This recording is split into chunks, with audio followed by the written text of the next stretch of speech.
A new restaurant opening in Navy Yard hopes to bring the fun and sun of summer all year long. Royal Sands Social Club is the latest project of the DC-based restaurant group, Mission Group.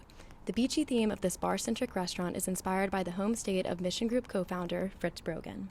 So I grew up in South Florida, so a lot of the bars I went to when I was younger were kind of fun beach bars where it was really busy and fun at 2 p.m. and it was still really busy and fun at 2 a.m.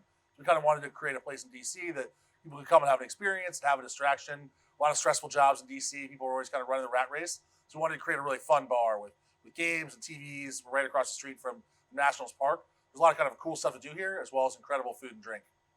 Royal Sands is set to be Mission Group's largest venue yet. With over 13,000 square feet, this bar is one of the 3 expansive bars that can be found in the space. It's one of the largest restaurants in all of DC.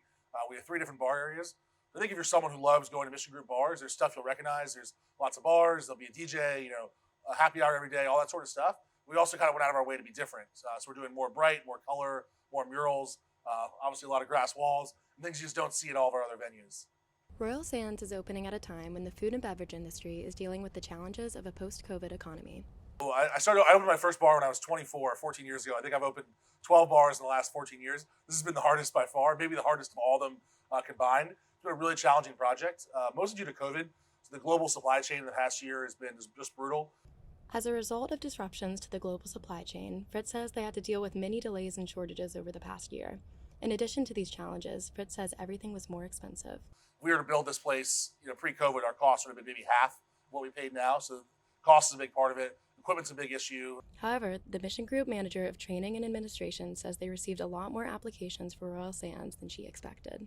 I think there's been a lot of hype, a lot of anticipation around the openings. So a lot of people kind of came out of the woodwork of, I go to Mission Navy Yard all the time. I frequent your other locations a lot. I'd love to work for you guys. I've been waiting for this location. So it's been a good mix of people. With their staff trained and ready to go, Fritz says Royal Sands just needs a few more paint touch-ups before opening next week.